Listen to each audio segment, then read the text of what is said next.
We're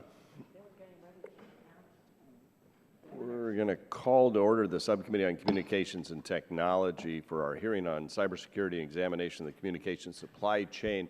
And just for our witnesses, I don't know if benefit's the right word, but in about 10 minutes, we're probably going to get called to the House floor for votes. So don't flee when we do. We will plan to return and be sure and get your testimony in and our questions. But we'll begin with our opening statements, and as you know, things around here aren't always certain, so who knows? We may get everything done, but I doubt it. So we'll go ahead and get started, but we want to thank you all for being here and for submitting your testimony. Our communications network strengths, its ubiquity and interconnected nature, may actually also be a weakness. Those who wish to harm our nation, to steal money or intellectual property, or merely to cause mischief can focus on myriad hardware and software components that make up the communications infrastructure. And they can do so anywhere in the design, the delivery, the installation, or the operation of those components. So today's hearing will focus on securing the communications supply chain. We're fortunate to have as a member of this subcommittee the full chairman of the House Intelligence Committee, Chairman Mike Rogers. The experience and resources he brings were invaluable to the bipartisan cybersecurity working group last Congress, as well as to this subcommittee's 3 prior cyber hearings. Many of us have concluded that promoting information sharing through Cyber Intelligence Sharing and Protection Act, CISPA, that he and Representative Ruppersberger have now twice ushered through the House with large bipartisan votes, is pivotal to better securing our networks. It was also in large part this committee's 2012 report on the communications supply chain that prompted this hearing. Supply chain risk management is essential if we are to guard against those that would compromise network equipment or exploit the software that runs over and through it. Understanding that you can never eliminate these risks, how do you minimize them without compromising the interconnectivity that makes networks useful? How secure is the communications supply chain? Where are the vulnerabilities? How much should we focus on securing physical access to components as they make their way from design to installation? How much on the internal workings of the components themselves? How do the risks and responses differ for hardware and software? What about for internationally sourced products as opposed to domestically sourced products? What progress has been made through the public-private partnerships, standards organization, and the development of best practices, and what role should the government play? These are among the questions we will examine in this hearing, as well as through the bipartisan supply chain working group that we launched today. Representative Mike Rogers and my colleague and friend from California, Anna Eshoo, will co-chair this group, which will also include Representatives Latta, Doyle, Terry, Lujan, Kinzinger, and Matheson. As I did last Congress, I'll urge that we abide by a cyber Hippocratic oath and first do no harm, as we consider the tools available to the public and private sectors in making our communications supply chain secure. With that, I would yield to the Vice Chair of the subcommittee, Mr. Latta. Thank you, Mr. Chairman, and I appreciate you yielding and holding this hearing today on a very critical, important topic. I want to thank our witnesses for being here, and I look forward to your testimony today. Not a day goes by that I don't seem to pick up a newspaper and read about a cyber attack or the vulnerability on the front page of a newspaper. Cybercrime and cyber warfare can affect any individual or business, since we all depend on our interconnected communication networks. This is an issue not just of national security, but economic security. Again, I thank our witnesses for being here, and I look forward to your comments on the communication supply chain. I also thank the chairman for convening a bipartisan working group on this topic. I look forward to being part of the start of a very thoughtful and serious discussion on the threats of the supply chain and possible solutions. With that, Mr. Chairman, I yield back. Anyone else on the Republican side seeking to make a comment on the final minute and a half of my time? If not, I yield back the balance and recognize my friend, the ranking member of the subcommittee, Ms. Eshoo, for 5 minutes. Thank you, Mr. Chairman, and thank you for holding this very important hearing. Welcome to all of our witnesses. Mr. Chairman, the implications of foreign-controlled telecommunications infrastructure companies providing equipment to the U.S. market, I think really presents a very real threat to our country. As the Office of the National Counterintelligence Executive has noted, quote, the globalization of the world economy has placed critical links in the manufacturing supply chain under the direct control of U.S. adversaries. Just last month, despite press reports suggesting that Huawei was leaving the U.S. market, the company now denies such reports and has stated that, quote, Huawei has no connection to the cybersecurity issues the U.S. has encountered in the past, current, and future. It's quite a statement. These are not new threats. In fact, more than 3 years ago, as a member of the House Intelligence Committee, I wrote to the Director of National Intelligence asking for an assessment of the national security implications of Chinese-origin telecommunications equipment on our law enforcement and intelligence efforts, as well as on our switched telecommunications infrastructure. Well, I can't discuss, obviously, the results of that assessment in an unclassified hearing. Suffice it to say, the answers were troubling. Since that time, I've reiterated my concerns with the FCC Chairman Janikowski, and in late 2011, I joined colleagues in requesting that the GAO study the potential security risks of foreign manufactured equipment.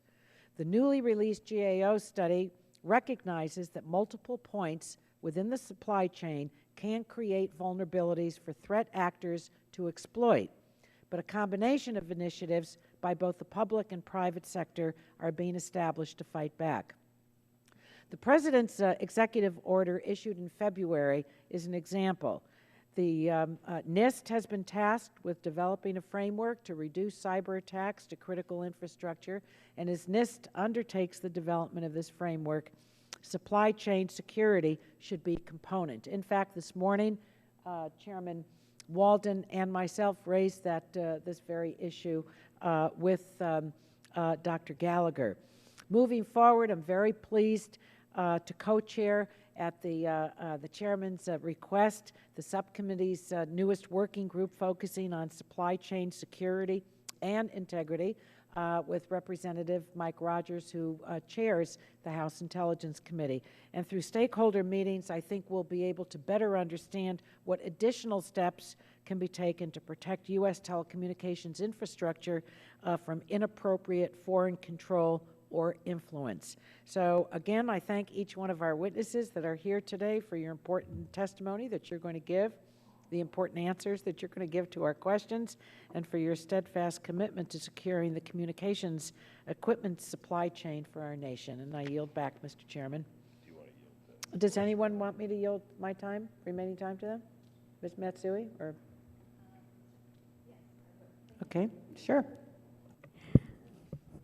Thank you very much, Ms. Eshoo. I'd like to also thank the chairman for yielding, for holding today's hearing. This year alone, we've seen significant cyber breaches to our economy. We know rogue states and skilled hackers are relentless and continue to pose a real threat, breaching sensitive information stored by both the private and public sectors as well as the American consumer. To address the cyber threats, I believe industry and government must be partners. It's not a one-way street. We live in a digital world where information is readily available on the internet and can be accessed from just about anywhere. We also live in an innovative economy where America's innovative spirit has led to new devices, equipment, and communications that penetrate the global marketplace. This has also created an international supply chain of technology components. Today, it is not surprising if a product and its components originate from several different countries. That is why it's critical for industry to continue to be vigilant in ensuring their manufacturing and distribution processes are not compromised. We should also be mindful of hackers trying to circumvent the supply chain by infecting botnets and malware onto popular mobile apps. Addressing mobile security should be a priority moving forward, particularly as millions of Americans download their favorite apps, which in some cases includes personal information. Again, I thank the chairman for holding today's hearing, and I yield back the remainder of my time. Gentlelady yields back the remainder of her time, and seeing no one on our side seeking time, I'd yield now to the gentleman from California, Mr. Waxman, for 5. Thank you very much, Mr. Chairman, for holding today's hearing on cybersecurity risks in the communications supply chain. This morning, our full committee heard a wide range of perspectives on the cyber threats to our critical infrastructure, including broadband networks. While the executive order on cybersecurity protections for critical infrastructure was an important step forward, this morning's hearing demonstrated that there is much more work to be done to protect the networks that undergird the American economy.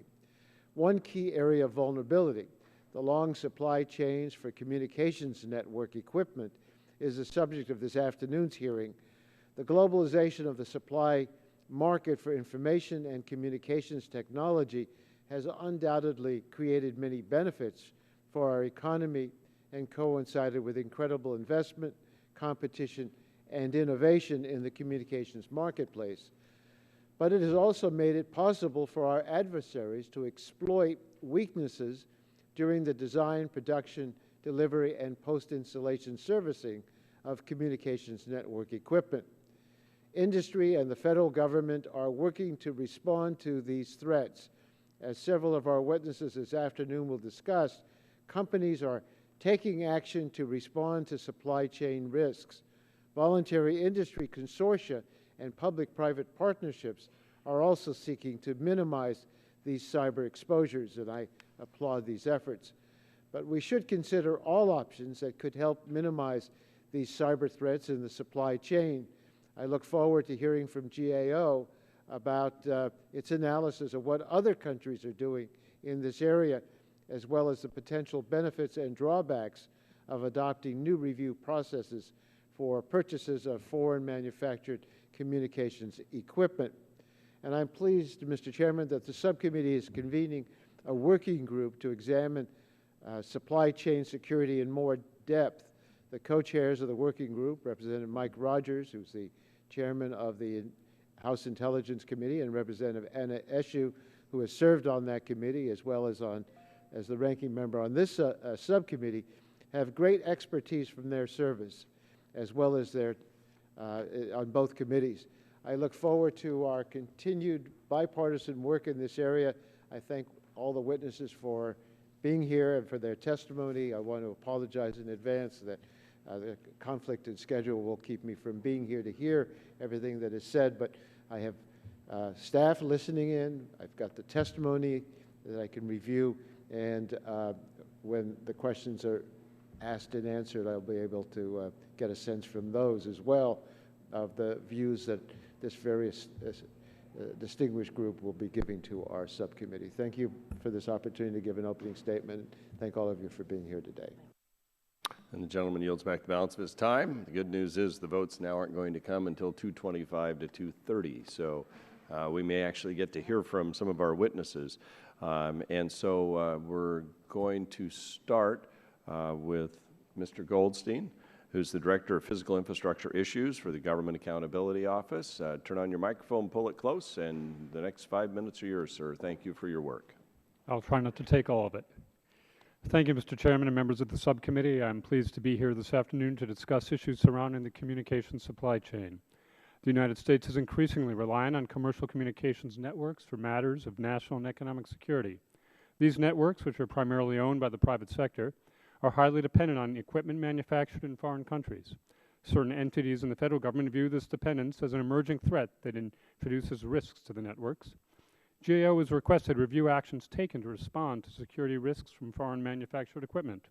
This testimony addresses how network providers and equipment manufacturers help ensure the security of foreign manufactured equipment used in commercial communications networks, how the federal government is addressing the risks of such equipment, and other approaches for addressing those risks and issues related to these approaches. My testimony today is the public version of a national security-sensitive report that GAO issued in May 2013. Information that the Department of Defense deemed sensitive has been omitted. Let me briefly discuss the findings of the report that I may talk about today. First, the network providers and equipment manufacturers GAO spoke with reported taking steps in their security plans and procurement processes to ensure the integrity of parts and equipment obtained from foreign sources. Although these companies do not consider foreign manufactured equipment to be their most pressing security threat, their brand image and profitability depend on providing secure, reliable service. In the absence of industry or government standards on the use of this equipment, companies have adopted a range of voluntary risk management practices. These practices span the life cycle of equipment and cover areas such as selecting vendors, establishing vendor security requirements, and testing and monitoring equipment. Equipment that is considered critical to the functioning of the network is likely to be subject to more stringent security requirements, according to these companies. In addition to these efforts, companies are collaborating on the development of industry security standards and best practices and participating in information sharing efforts within industry and with the federal government. Second, the federal government has begun efforts to address the security of the supply chain for commercial networks. In 2013, the President issued an executive order to create a framework to reduce cyber risks to critical infrastructure. The National Institutes of Standards and Technology is responsible for leading this effort, which is to provide technology-neutral guidance to critical infrastructure owners and operators. NIST published a request for information in which it is conducting a comprehensive review to obtain stakeholder input and develop the framework. You heard testimony on this effort this morning. NIST officials said the extent to which supply chain security of commercial communication networks will be incorporated into the framework is dependent in part on the input that they receive from stakeholders. The Department of Defense considered the other federal efforts GAO identified to be sensitive to national security, and I cannot talk about them in a public forum. And third, there are a variety of other approaches for addressing the potential risks posed by foreign manufactured equipment in commercial communications networks. For example, the Australian government is considering a proposal to establish a risk-based regulatory framework that requires network providers to be able to demonstrate competent supervision and effective controls over their networks. The government would also have the authority to use enforcement measures to address noncompliance. In the United Kingdom, the government requires network and service providers to manage risks to network security and can impose financial penalties for security breaches. While these approaches are intended to improve supply chain security of communications networks, they may also create the potential for trade barriers and additional costs, which the federal government would have to take into account if it chose to pursue such efforts. Mr. Chairman, this concludes my oral statement. I'd be happy to respond to comments. Thank you. Mr. Goldstein. We appreciate the work of your team and you, and we appreciate your being here. We'll now go to Mr. Stuart A. Baker, who's a partner in Steptoe & Johnson, LLP.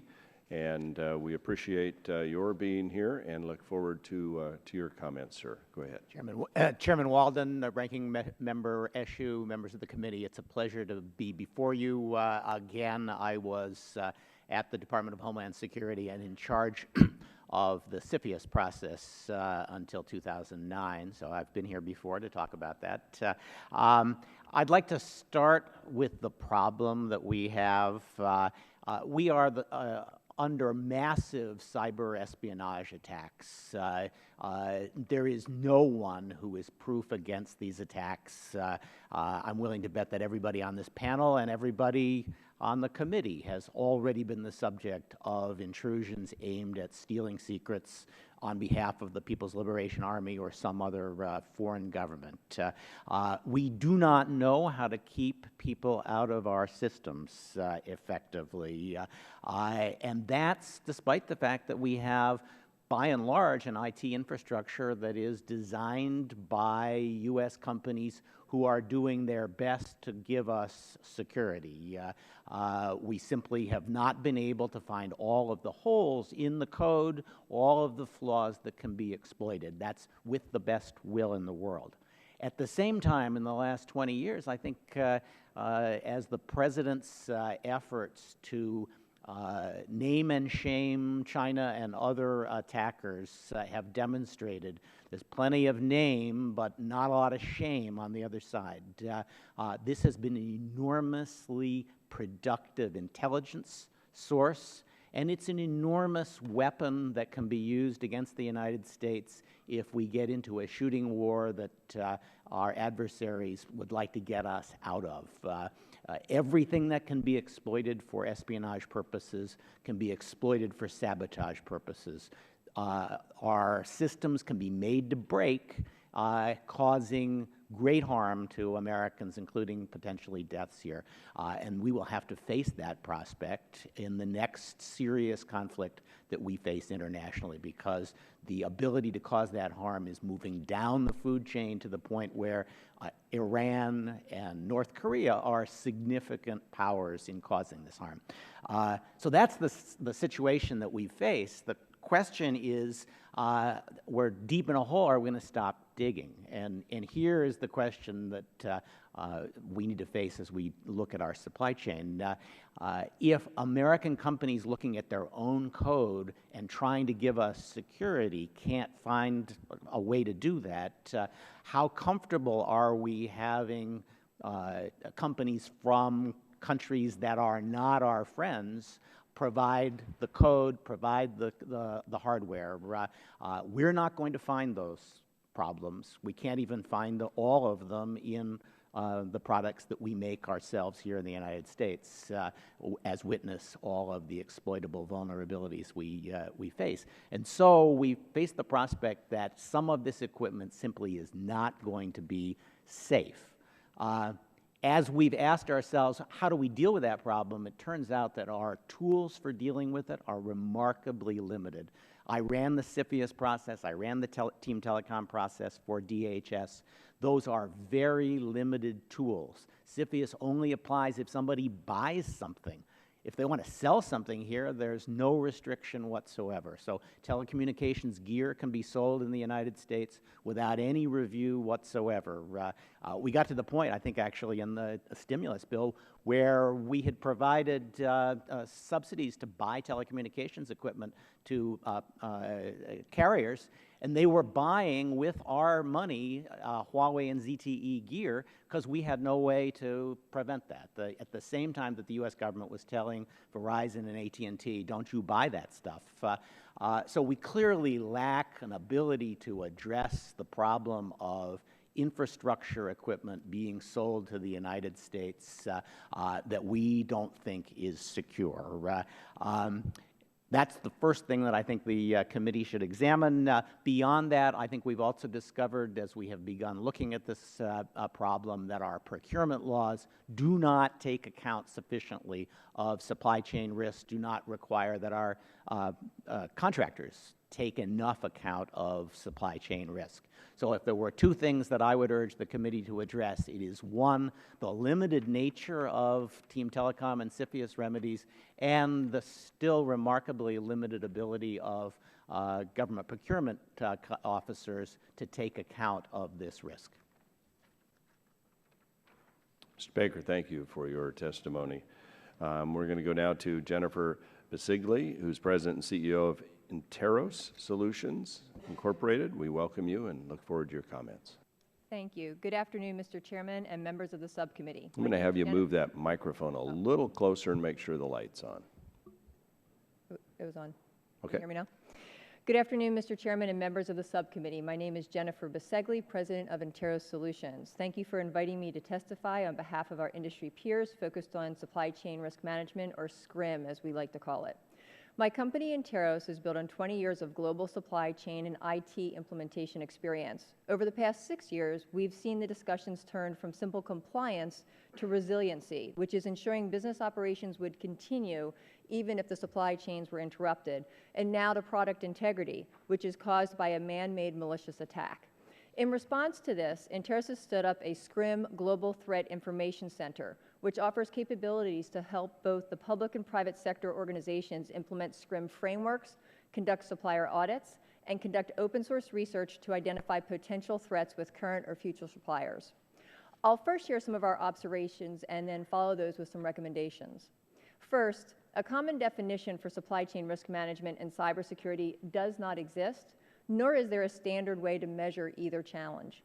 To us, the definition of cybersecurity extends deep into the supply chain, as cyber capabilities are increasingly reliant on globally sourced, commercially produced information technology and communications hardware, software, and services. To us, cybersecurity means transparency of where things are coming from, where they're going to, and who has access to them along the way. That is also the definition of supply chain risk management. Our second observation is that supply chain risk management must be viewed as an investment versus an expense. Interos is working with Department of Energy on their enterprise SCRIM program. With only 3 Interos team members supporting the entire Department of Energy enterprise, they have an infrastructure that they can share resources and information throughout their entire enterprise now. In this case, it is a relatively low-cost investment and yields tremendous benefits.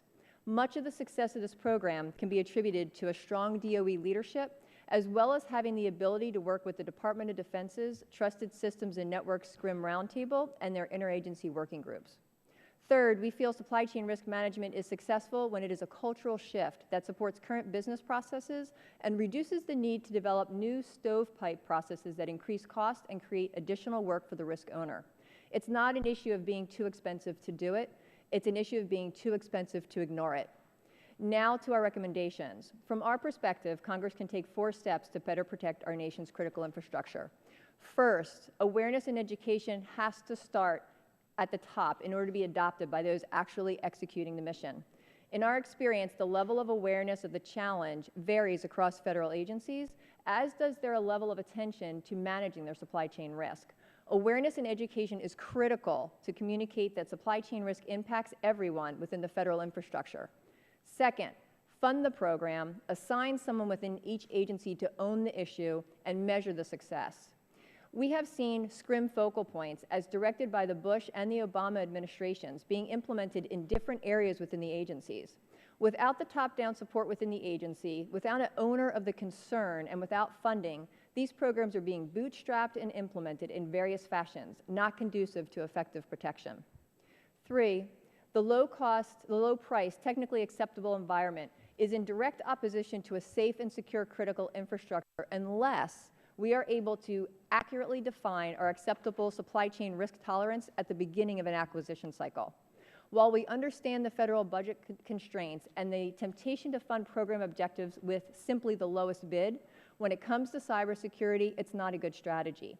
Failure to protect our critical infrastructure and educate risk owners on the threats that are brought into an organization by buying from unvalidated sources will result in continued and increasingly harmful attacks. Last, implement contractual language that works. We understand that as part of Executive Order 13636, GSA, NIST, and DoD are working with potential recommendations to update the FAR language. In addition, there are multiple industry associations working on standards for supply chain risk management. Doing as much as possible via internal policy changes and contractual language as a way to inform suppliers of how to do business with you and to mitigate risks coming into your organization is a much less expensive way to approach the problem than regulation and legislation. In conclusion, the solution needs to be viewed as an investment in national security, not just another expense. The key for industry and government is to work separately on their internal enterprise risk tolerance levels through good business practices, including awareness, training, and contractual agreements. This will enable each to meet collaboratively and have informed discussions about where vulnerabilities lie and what it will take to protect our country. Thank you for the opportunity to present our views. I look forward to answering any questions. Thank you very much for your testimony. We'll now go to Mr. Robert B. Dix, Jr., Vice President, Government Affairs and Critical Infrastructure Protection, Juniper Networks, Incorporated. Mr. Dix, pull that microphone right up, and thanks for being with us today. We look forward to your testimony. Good afternoon, Chairman Walden, Ranking Member Eshoo, and members of the subcommittee. Thank you for inviting me to be a participant in today's hearing on the security of the communications supply chain. As indicated, my name is Bob Dix, and I serve as the Vice President of Government Affairs and Critical Infrastructure Protection for Juniper Networks, a publicly held private corporation headquartered in Sunnyvale, California, in Congresswoman Eshoo's district. I will attempt to address 3 aspects of this important subject of security and integrity of the communication supply chain. First, the risk created by government procurement practices utilizing unauthorized equipment providers. Second, supply chain integrity initiatives by industry. And third, several recommendations where the government can help improve both government and private sector supply chain integrity. The government views its commercial supply chain rightly as a major element in its risk profile, but many of its risk management efforts are not coordinated and were not developed in collaboration with industry, who shares legitimate concerns about supply chain security. Today, there are more than 100 different initiatives around supply chain in the government. Also, as we sit here today, the government continues to make purchases from untrusted and unauthorized sources. The urge to save money pushes agencies to brokers and other gray market suppliers that are not part of the authorized or trusted supply chain for original equipment manufacturers.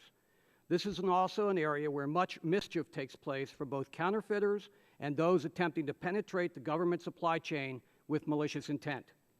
Interestingly, when the government purchases equipment and then identifies it as counterfeit, it often assumes the OEM has a gap in its supply chain. pointing fingers at the private sector when in many cases they need to be looking in the mirror. The government does not instead ask why it bought sensitive ICT products from an untrusted source. I've included in my written statement several real-life examples just that Juniper Networks has experienced, which are illustrative of this challenge, but time today does not permit me to go through each one of those, but I hope you will take a chance to look at those. While Juniper understands the importance of improving supply chain assurance for the federal government, it often appears that the government itself does not understand the enormous investment that many in the private sector make to protect the integrity of their supply chain. It's in our business interest. It's a market differentiator. Juniper has, like many companies, has a supply chain assurance and brand integrity program for securing our products and supply chain. We employ best practices for security from organizations including the Open Group's Trusted Technology Forum, AGMA, and SafeCode, to name a few. This includes component integrity, traceability of products, anti-counterfeit measures, and much more. As it is clear from the variety and breadth of standards bodies and organizations that industry relies on, many companies believe that a variety of standards and best practices contribute to supply chain integrity. But as discussed earlier, there is also compelling evidence that there are gaps and contradictions in the government's policies and practices that contribute to supply chain risk. Here are a couple proposals that, if addressed, could have immediate impact on securing the communication supply chain. First, the executive branch, at the urging of this committee, of course, should issue a directive requiring federal departments and agencies to purchase only from trusted and authorized sources, especially for mission-essential functions, unless there is some compelling reason to go outside of that channel. If there is such a compelling reason, the purchaser should be required to put a justification and authorization in writing. It's low-hanging fruit. We should do it immediately. Second, the government should require that small business vendors be certified as authorized resellers and partners. Requirements pertaining to small business set-asides also have the secondary impact of causing procurement officers to pursue acquisitions through providers who are not part of the authorized and trusted supply chain. We all understand the importance of small businesses to the government's industrial base and to the economy in general. It is important to recognize that bad actors also exploit our reliance on small business as a means of entry. Counterfeiters and others attempt to introduce their tainted equipment into our critical infrastructure through small business enterprises. Third, members of this committee have been involved in attempting to pursue better information sharing. We support CISPA, and we appreciate all the good work here and hope that you will support moving that bill through the Senate. While we are working on legislation to break down barriers to improve timely, reliable, and actionable situational awareness, there is a step we could take immediately. We continue to hear that the government has significant concerns about supply chain and the threat to national and economic security. The government has access to case studies of successful, unsuccessful, interrupted, or disrupted attempts to perpetrate network intrusions through the supply chain. We should take those lessons learned from those experiences and share the tactics, techniques, and procedures, not sources and methods that cross over into the classified space, that we can learn from and better inform the community in their own risk management decision-making. There are a couple of others in my testimony I hope we'll get to in the questions. But on behalf of the 9,000 proud employees of Juniper Networks, I thank you again for the opportunity to participate in this important discussion. Industry looks forward to continuing the collaborative relationship with Congress and the administration on this important issue. I welcome your questions. Mr. Dix, thank you very much. They have called the votes, so I believe they have, right? And so we will recess at this point. So close, Mr. Rothenstein, so close. And then we'll come back and start with you and get to our other two witnesses and then Q&A. So thank you for your patience, and we'll be back shortly.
Well, good afternoon. I'd like to call the subcommittee back to order.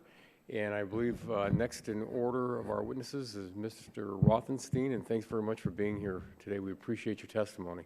My pleasure. I hope that delay only served to build anticipation of my testimony. Vice Chairman Latta, Ranking Member Eshoo, members of the subcommittee. My name is David Rothenstein, and it's my pleasure to appear before you today. I serve as Senior Vice President and General Counsel of Ciena Corporation, a publicly held Maryland-based provider of equipment, software, and services that support transport, switching, aggregation, and management of voice, video, and data traffic on communications networks. Our products are used by communications network service providers, cable operators, governments, and enterprises across the globe. Today, a number of current market trends, including the proliferation of smartphones, tablets, and mobile devices, are substantially increasing the demand on networks. This means that Ciena must deliver faster, more efficient, and more secure equipment to our customers to help them meet their end-user requirements. As with most technology companies, our success is largely driven by our innovation. Our global patent portfolio is our lifeblood and enables us to develop leading-edge solutions and get new products to market quickly. In order to support this continuous innovation, and because our equipment sits in critical infrastructure networks around the world, Ciena's executive team spends a lot of time looking at the intersection of cybersecurity and supply chain. Because our customers demand best-in-class product delivery lead times, quality and performance, security of supply, and product security and integrity, we've taken steps during the past few years to transform and optimize our supply chain operations. These changes have enabled us to use our supply chain as a differentiator in the market. One example of these changes has been our focus on designing and manufacturing equipment and software that meets or exceeds the security needs of our customers. For years, our customers have generally inquired with us about the security, integrity, and assurance of their networks. With this in mind, in 2011, we performed a detailed analysis of our supply chain that considered a range of factors. As a result of this analysis, we decided at that time to begin a gradual exit from China of key elements of our supply chain. This was not an easy decision. China represents one of the largest and fastest growing markets for communications equipment in the world, and the country is home to the fabrication facilities that produce many of the components that go into our products. However, based on what we knew about our products, our customers, and the business and security environment in China, we decided to make this change.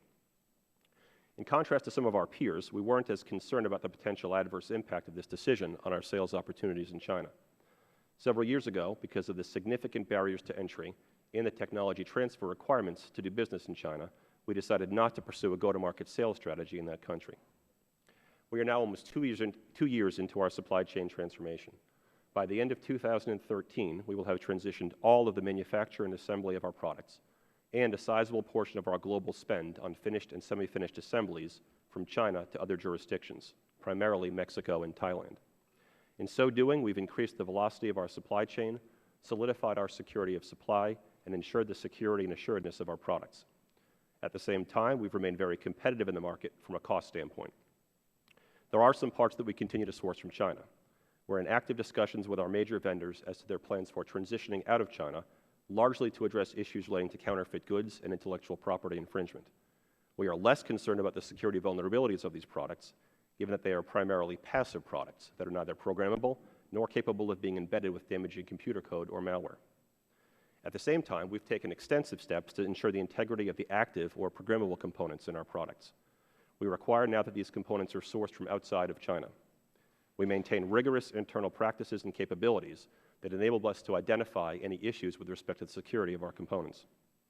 And by implementing strict controls over our own software development, and by ourselves performing the final testing and validation of the software loaded onto our products, we ensure the integrity of our software, which is the critical element that controls and manages our products and our customers' networks. In conclusion, Ciena applauds the subcommittee for taking on this issue. In our case, we proactively elected to make changes to our supply chain and not to wait for legislation, regulation, or the administration's implementation of the recent executive order on cybersecurity.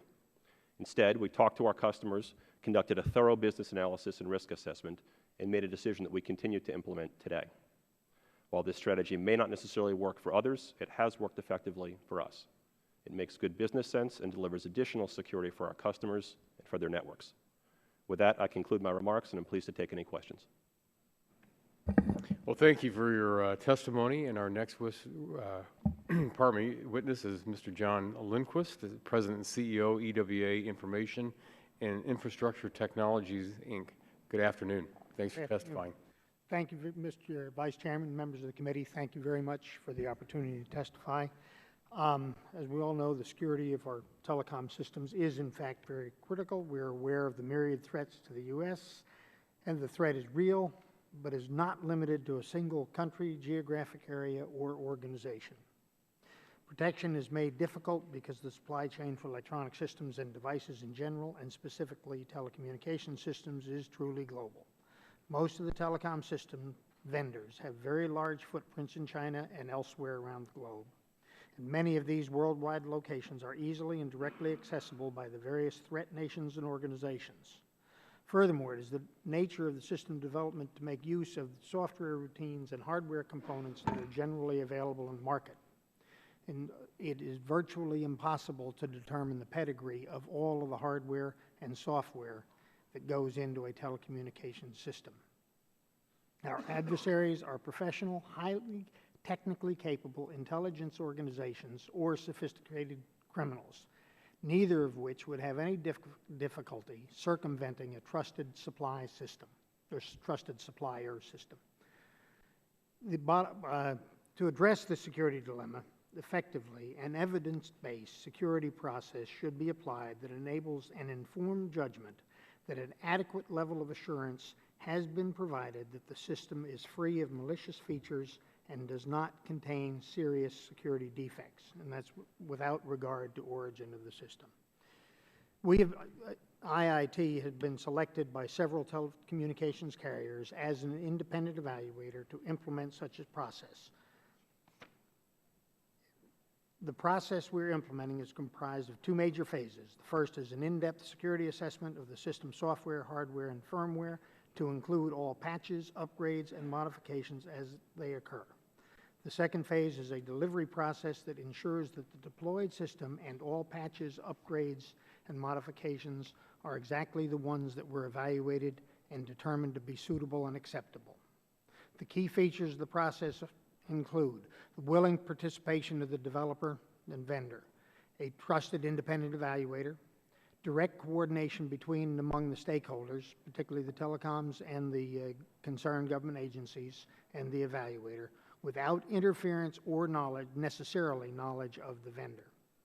Correction of unintentional defects before deployment, immediate involvement of law enforcement if evidence of malicious intent is discovered, and a delivery system that ensures that the system delivered matches the evaluated system and prevents the vendor or any other untrusted party from accessing the system during or after delivery. And finally, a scheme for monitoring the system after deployment.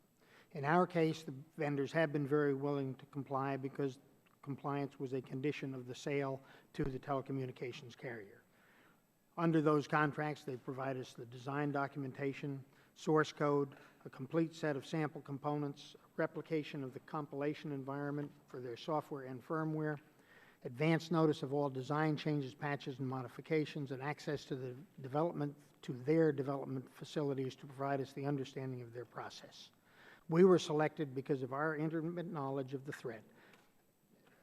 We have a comprehensive process with clear analytical and reporting criteria that explicitly addresses the evolving threat.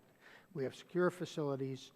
We use exclusively U.S. personnel who have been vetted through the U.S. security clearance process, and we have a staff fully qualified and equipped to perform the evaluations. The contracts in each case specifically provide for the direct private communication between the evaluator and the stakeholders. The telecommunication carrier is by contractual mandate the primary beneficiary of our work.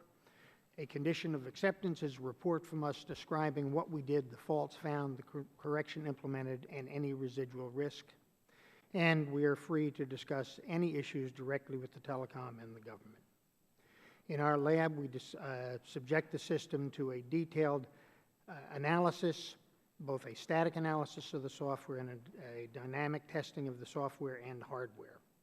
There have been thousands of defects found and mitigated, not all of these in Chinese systems. As a matter of fact, many of them in systems that currently exist in the telecommunications systems. The software is delivered directly from us to the networks. The hardware is subjected to a random sampling process, and the firmware is either delivered directly from us or the boards are reflashed by us, all again to make sure that the evaluated software, the delivered software is what we evaluated. Our recommendation is that some evidence-based security process like this is included in the government's approaches, including the NIST security framework and other programs across the government. Thank you very much. And thank you very much for your testimony. Our next witness will be Dean Garfield, President and CEO, Information Technology Industry Council. And Mr. Garfield, you're recognized for 5 minutes. Thank you. Mr. Chairman, since I see him walking back in, Mr. Vice Chairman and Ranking Member Eshoo, on behalf of the world's most dynamic and innovative companies, I'd like to thank you for all that this subcommittee and committee does on the issues that are most important to us, and for spotlighting this issue today. Supply chain integrity and assurance is core to who we are and what we do. It is a business imperative, and so we're encouraged to see the formation of a bipartisan working group and look forward to working with you. Your first principle, which is do no harm, is a good credo for all of the work that we do in this area.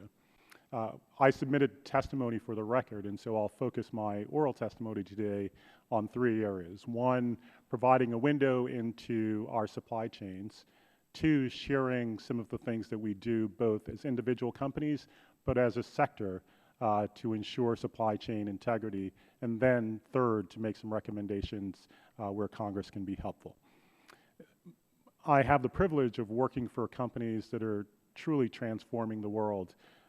The products and mobile devices that we all walk around with every day are more powerful today than ever before. In fact, the mobile device that we all carry around has more processing power than the Apollo 11 or even more recently the Mars rover. Those mobile devices are presented under a singular brand, but they include hundreds and in some cases thousands of components.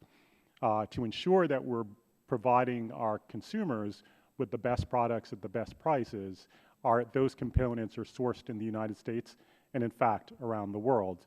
As well, to ensure that the services and the products that we deliver are consistently of the highest quality, our global supply chains are highly integrated. With that in mind, any change, risk mitigation, or otherwise around supply chain assurance is carefully calibrated, and we would highly encourage that any policy advocacy or policy advance in this area be carefully calibrated as well. The industry engages both as individual companies and as well as a sector in a number of steps to both manage and mitigate risk. As individual companies, they adopt and integrate best practices on a continuous and systemic basis. That includes instilling and teaching secure sourcing, instilling and teaching secure coding, instilling and teaching identification, authentication, among a host of steps that are taken, some of which have been talked about by the other panelists generally. As well, those individual steps that are taken by specific companies are complemented by industry-wide, sector-wide activities, both through standards activities, and so through consensus-based voluntary global standard-setting organizations such as ISO and IEC, which has advanced a number of standards that are quite relevant in this area, including the Common Criteria, which is focused on product assurance, or through standards that are focused on not products, but the processes as well that complement those products, including the Open Group Trusted Technology Forum. It's important to note that in both instances, our government and other governments have an important role to play and do engage in those consensus-based voluntary global standard-setting organizations. In fact, over 26 countries have adopted the Common Criteria as a part of their government procurement practices. And so while eliminating or not mandating requirements on the private sector, which we strongly discourage, they're able to ensure that the government procurement processes benefit from the best practices of the private sector. So where are the gaps and what can government do? We would recommend 4 things. One is ensuring that you are and we are creating the proper incentives for the effective implementation of the cybersecurity executive order from the White House that was issued earlier this year. That executive order charges the DoD and the government services, the General Service Administration, GSA, to look at ways of integrating best practices and standards from the private sector into the government procurement practices. It would be useful to create incentives to make sure that happens appropriately. Second is your oversight power. As Mr. Dix pointed out, there are hundreds of initiatives within the public sector focused on product assurance. Gaining some order and ensuring that the private sector input is integrated into those efforts is critically important. Third is through sourcing, ensuring that through government procurement, the government is sourcing from original equipment manufacturers and their authenticated suppliers is critical in order to have the kind of products assurance that we all have in mind. And then fifth and final is making sure that we get a information sharing bill similar to the one that's made its way through the House, passed through the Senate as well. Thank you very much. Thank you very much, Mr. Garfield, for your testimony. And Mr. Chair, do you want to resume the chair? Or I can just ask questions from here if you want to wield that big gavel there. Yeah. Well, with that, then, the vice chair will recognize the chairman of the subcommittee for his 5 minutes of questions. Thanks, sir, and thanks for filling in and getting the hearing going back from the votes. I got detained, as occasionally happens on the floor. Mr. Garfield, first of all, thank you to all of our witnesses, but I appreciated your comments. Our networks and the threats they face are varied, as you know, and they're ever changing, as you reference in your testimony. So how do we secure our supply chain without losing the flexibility that's critical to both how our communication networks function and then how to defend them?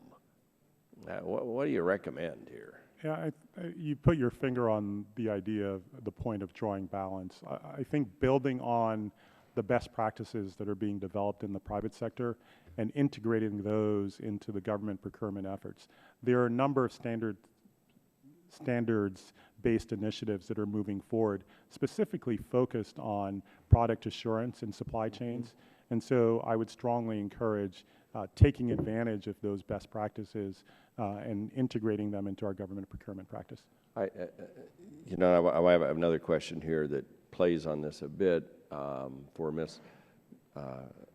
Kegley and Mr. Baker and you, Mr. Garfield. Sometimes it appears the government sort of has an ad hoc process, if you will, when it comes to protecting the supply chain. A high-ranking official place a call or write a little letter to a company suggesting that the company not do business with a particular vendor or particular piece of equipment. I've actually had experience with that with a constituent. So do we need a more formalized process, which raises all kinds of questions as to who's making those decisions and all, but both as a matter of good process for equipment buyers and sellers to ensure that the measures are effective, and then how would you formalize that process? And I don't want to hobble, the fast-paced communications industry with a lot of bureaucracy and red tape and approval processes either. We fight that in other sectors, and you certainly don't want it here. And it gets back to the hearings we held that said, first, do no harm in this area. Bad guys will get ahead of us, and we'll be locked into old laws and rules. So is there a way to strike a balance here? And what do you recommend? Ms. I'm happy to go first. So I do agree that we need to have, I think it's a slippery slope, Yeah. as you just mentioned, And I think that there's different levels. There's a varied way to put in a formalized process. And I personally believe, or we personally believe, there's no one size fits all. But we like to talk about frameworks. Right. And that framework consists of training and awareness, which I talked about earlier, which is Right. a very big thing. Folks need to understand what the risk is that we're all talking about. Right. Additionally, I think the thing that we've seen over the last 6 years is that organizations, both public and private, really struggle with understanding their internal risk tolerance. So how much risk can I actually accept into my Like anything organization? else. And that's not necessarily a single risk number of 1 to 5. It can be based on the essential function of that organization, and if it has multiple functions, then it gets prioritized, if you will, into the different programs that organization conducts, as well as the systems that support that. And then underneath that, I think you do have some sort of a formal process, and a lot of it gets really simple to us, in that it really goes back to just really good business practices and understanding who you're buying from. Right. But unless you can look at an organization and understand where the vulnerabilities exist and have a process to go through that, I think it's a very difficult place to go. I do think that that last minute, that 3 a.m. phone call is, again, a very dangerous place to be. Mr. Baker? So I completely agree. We can't just start regulating the private sector and tell them how to do this. At the same time, if we rely exclusively on the government communicating informally about its concerns, you run the risk that people who want to make these sales will just keep lowering the price and lowering the price. Right, we've seen that. Hard to resist. And so I would suggest that there needs to be authority for the government at a minimum to ask questions. What's in your supply chain? You know, what Right. products are you buying? And to communicate where they have a strong basis.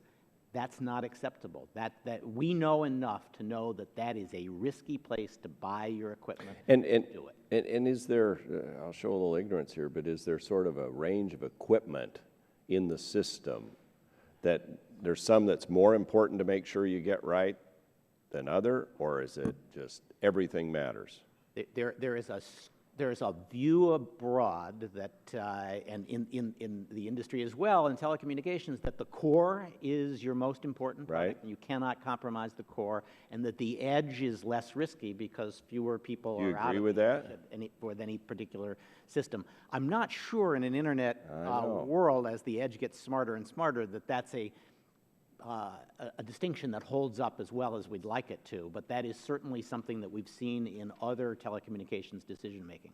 And I know Mr. Garfield didn't get a chance to respond, but I also know my time's run out, so. Yeah, you got to watch this vice chair. He's mean with that gavel. Do you have anything to add to that, Mr. Garfield? I do. I think there are two specific processes Yeah. that would be useful. One is a process that's being set up through CISPA if it's passed through the Senate, Right. which is a formal process for information sharing through the government with the protections necessary to make sure that information sharing takes place. The second is that the executive order sets up a process through the Department of Defense and General Service Administration, and so creating ways, incentivizing the success of that, which Congress can still do, I think is critically important. All right. Thank you very much, and I yield back the deficit balance of my time. The chairman is so recognized. The chair now recognizes the gentlelady from California, the ranking member, Ms. Eshoo, for 5 minutes. Thank you, Mr. Chairman. It's nice to see you in the chairman's seat, and you're always a gentleman, and I appreciate that. Reserving the right to object. Yeah, well, the same applies to you, Mr. Chairman. Same applies to you. Not to worry, not to worry. Thank you to all of the witnesses. I think that, let's see, 2, 4, 6, 7 people have, each in your own way have come in with something that is, that has some refinement to it, that helps to not necessarily bring closure, but get us to focus on the areas that are really important for us to focus on when it comes to a public role of national security and the integrity of the supply chain. So I thank you. I have a lot of questions. Let me start, and Mr. Lindquist is probably not going to be surprised with the Electronic Warfare Associates. That's quite a name, Warfare Associates. How about Peace Fair Associates? But I guess that doesn't work as well. Now, I understand that your company vetted Huawei's equipment and you gave it your seal of approval. I might add that the more I've heard witnesses speak, the more I think the government really needs to have some kind of list with essentially a good housekeeping seal of approval on it, because small companies especially really need to have some help and direction so that they're not caught in some kind of seamless web. But can you explain the service you provided Huawei, and what ongoing monitoring you conducted to maintain your certainty that their equipment is safe to use? And did Huawei pay you for this? And I mean, if they did, I don't know where that places the veracity of the report. I mean, it could be, I'm not saying that it is, but it could be the equivalent of what happened on Wall Street when the rating agencies were paid to give some of these, too big to fail, great ratings, but they paid for them. And so, in the aftermath, in the rubble of the aftermath, that didn't sound so good, didn't feel so good and really wreaked a lot of havoc. So did Huawei pay you for the report? And then the rest of my question. First of all, no, Huawei did not pay for it. You did this voluntarily for them? No, the telecommunications carrier paid for it. And who was that? I'm not at liberty to disclose that because we have an NDA with them. If I get their permission, I can tell you I see. easily who it is. That's interesting. But it's one of the major telecommunications companies. An American telecommunications company? American telecommunications company. Secondly, and is it can you tell us this? Is it an American telecommunications company that buys equipment from Huawei? They are in the process of doing that. The equipment, in answer to the second part of your question, we are in the process of evaluating their system. The evaluation is by no means complete, and we're only evaluating the radio area network portion of the system. There are numerous reports. We do not give a seal of approval. What we do is take the known threats, and we have very good access through some of our work within the government to the agreed list of cyber threats. And well, do you get your information from the intelligence community or Homeland Security? The intelligence. This is so interesting. So you do a report that vets Huawei, who wants to more than get a toehold, which I'm really have for years, and it's very public, been deeply concerned about. You're paid by an American major telecommunications corporation that is looking to buy Huawei's equipment, and you work with the intelligence community to see where the shortfalls are and vet it and say that the equipment is terrific for the American market. Have I gotten that straight? Well, except that we don't say it's terrific or what did you say? What we do say is what we looked at and what we found, and if we found things, what corrections were made. I see. See, my issue on all of this is not whether their equipment is good or not. That's not the point. The point is that our infrastructure is so precious to this country, and it is part of our national security. There's no question about it. And so, does it pose a threat? If so, how? Maybe they make some of the best equipment in the world, but that's not my point. That's not my point at all. So it's interesting what you just said. And let me ask all the witnesses, and you can just give me a yes or no. Should there be transparency requirements, including divestment from state ownership, placed on companies seeking to sell telecommunications infrastructure or equipment to U.S. network providers? And should this be a U.S. or an international standard? Maybe you can't, it's hard to answer yes or no, but. I don't think I can give you a yes or no, ma'am. I think particularly from our perspective, we didn't look at those issues specifically. It's something we're happy Well, to thank talk you to for your staff work, about. too.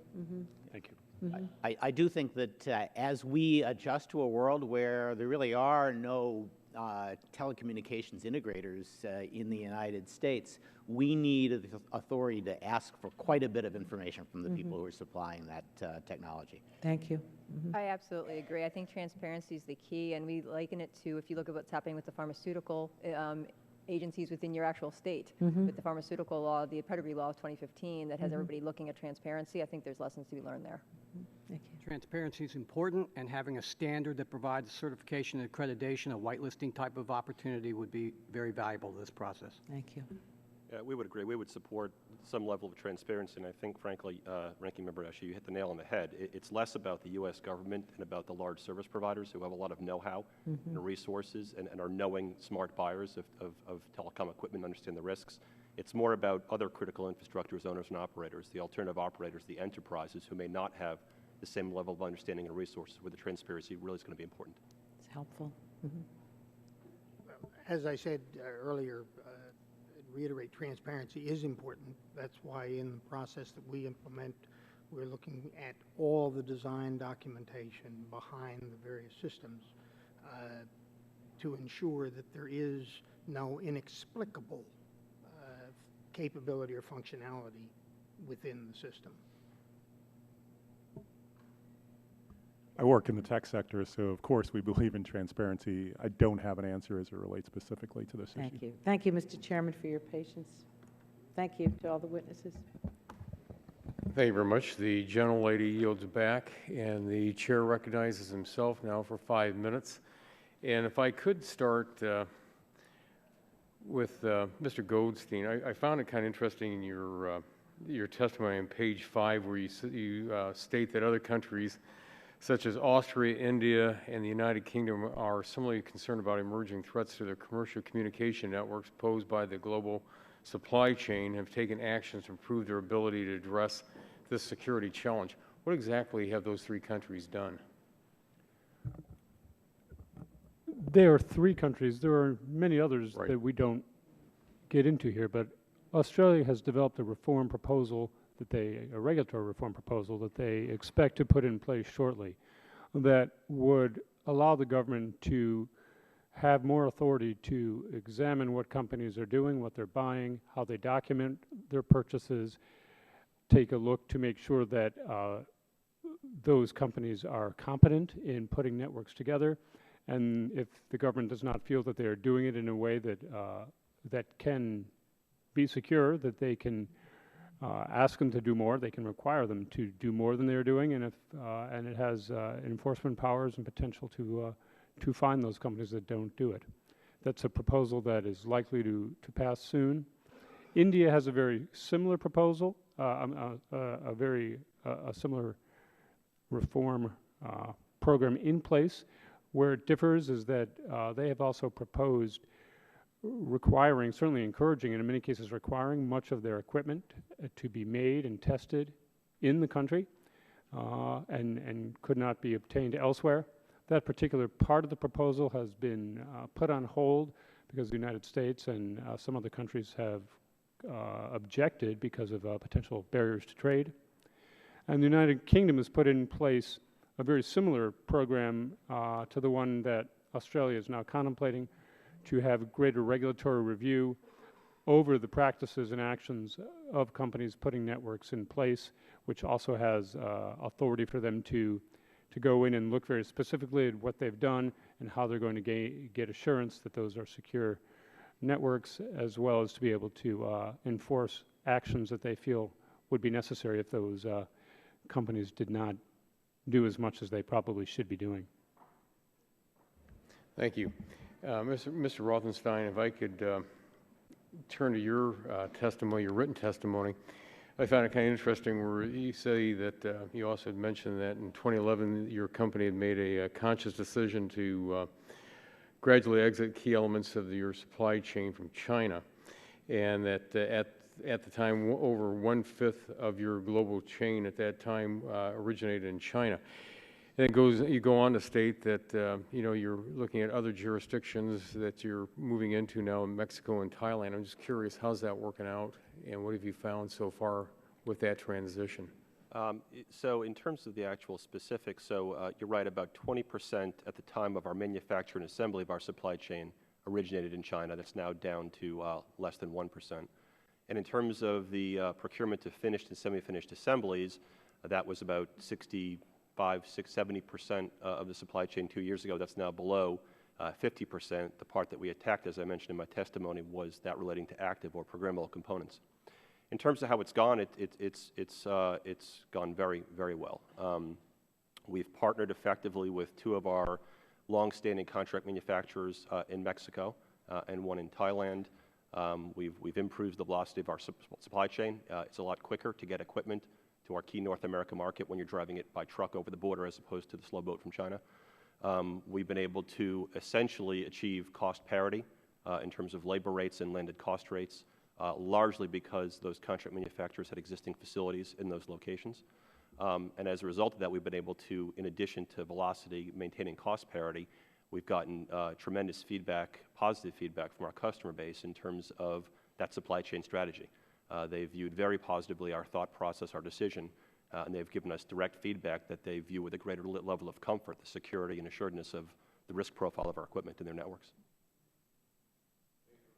And in the balance of my last 27 seconds, if I could turn to Mr. Lindquist, what are the different challenges in protecting the software and hardware supply chains, and is one more valuable or vulnerable than the other? What are the different challenges in protecting it? In protecting the software and hardware supply chains, and is one more vulnerable than the other?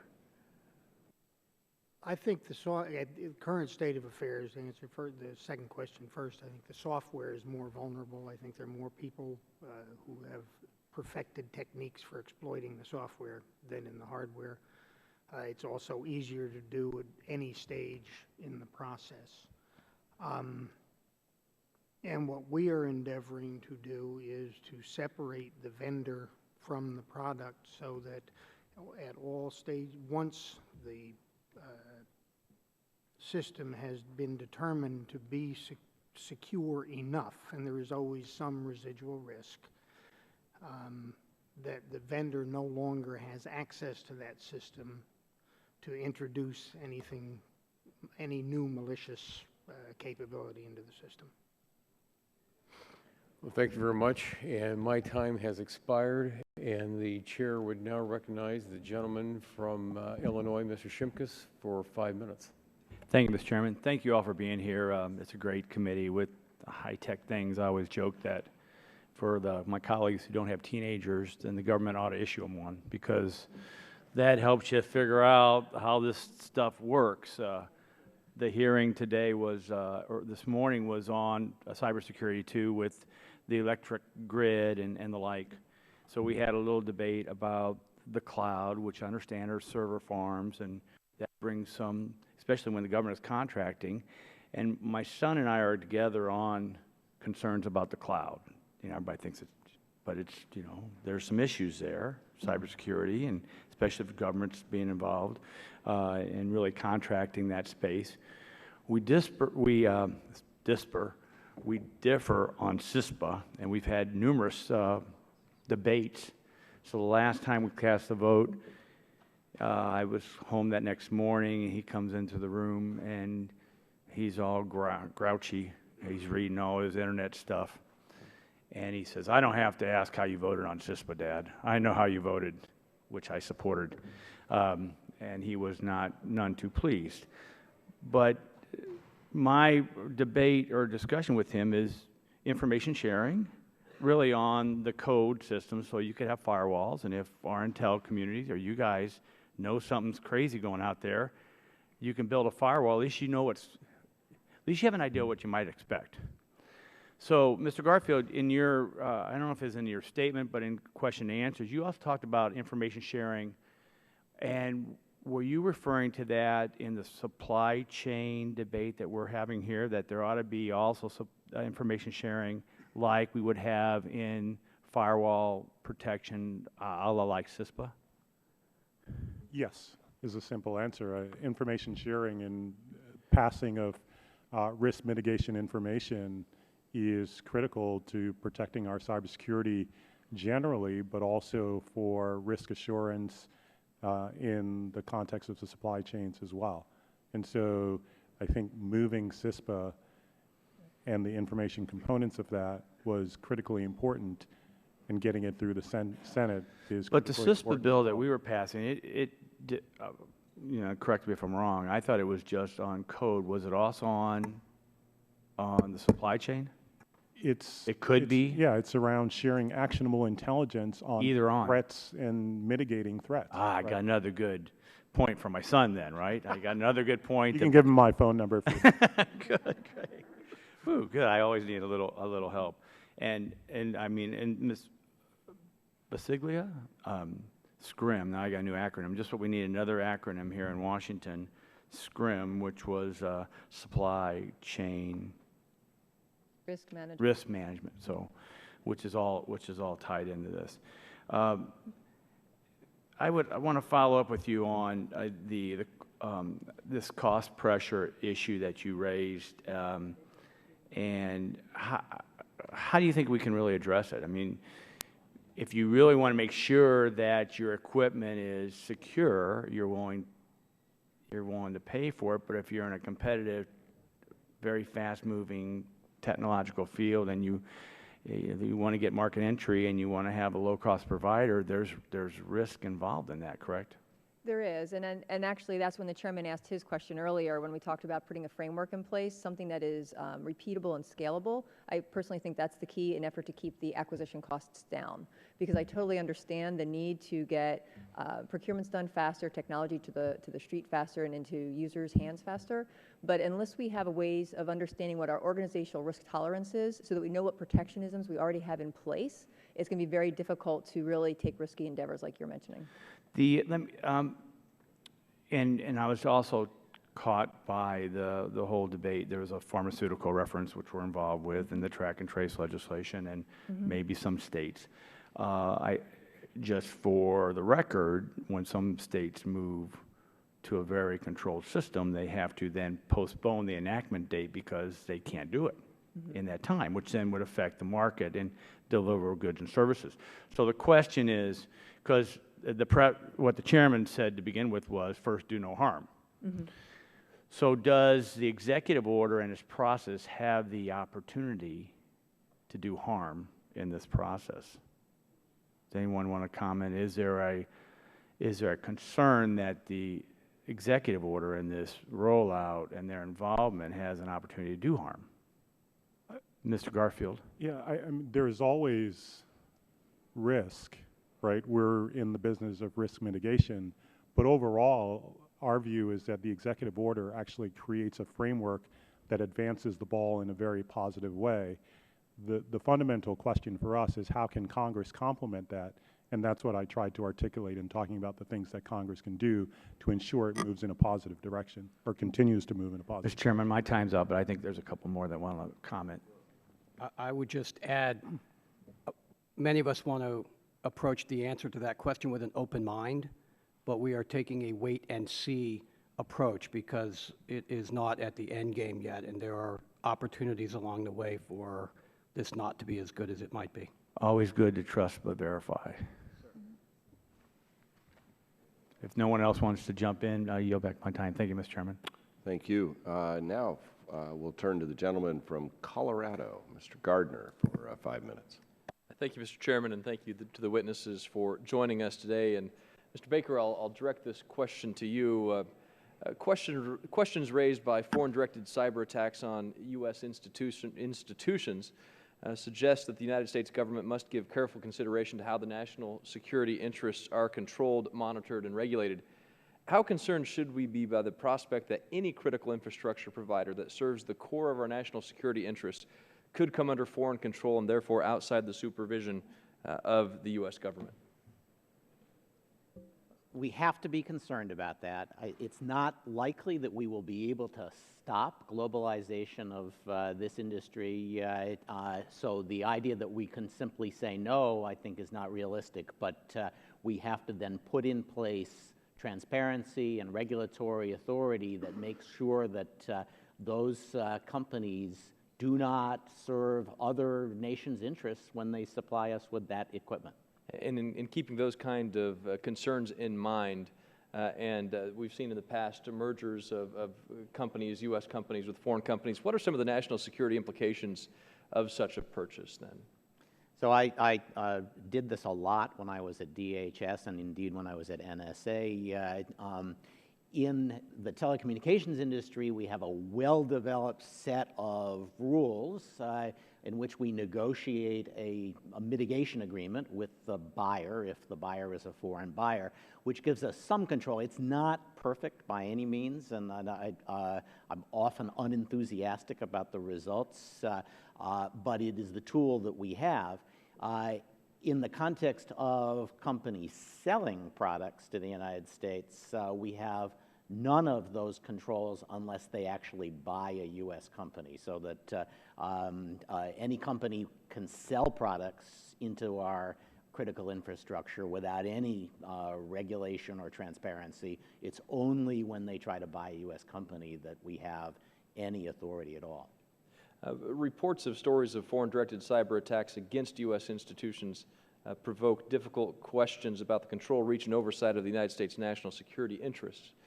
Do you agree that the idea of surrendering control of a critical infrastructure provider like Sprint to a foreign entity like SoftBank beyond full U.S. oversight deserves very careful consideration and should not be hurried?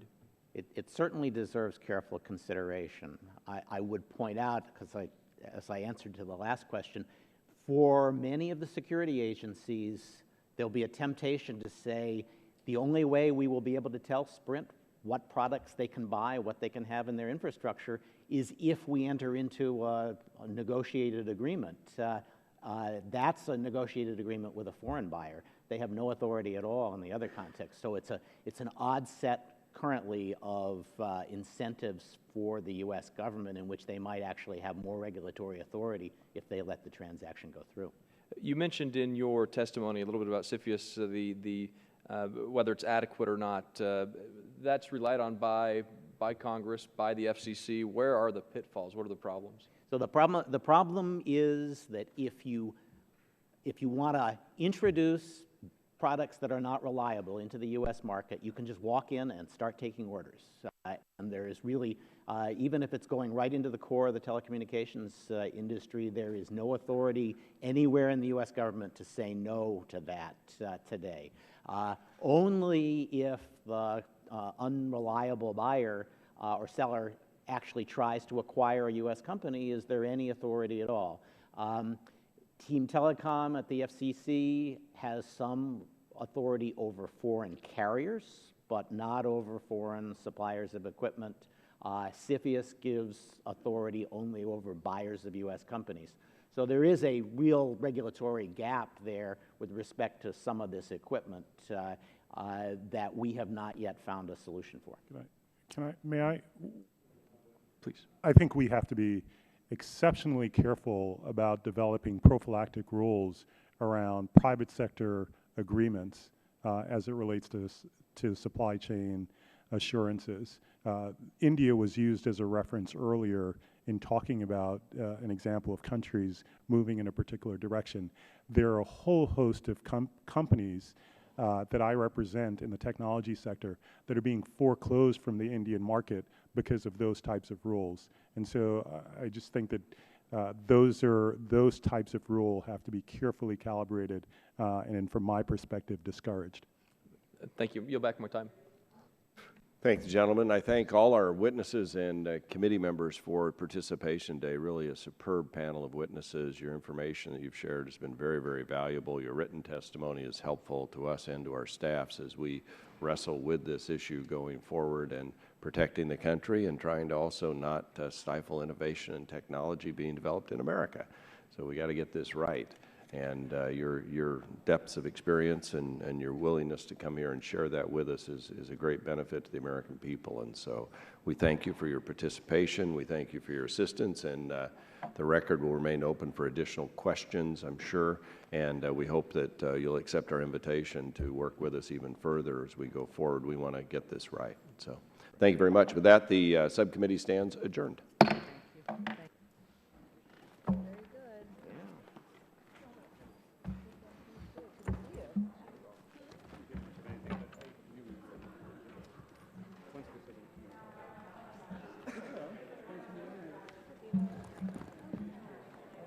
Good to meet you, sir. Good to meet you. So hopefully this will not be the last time.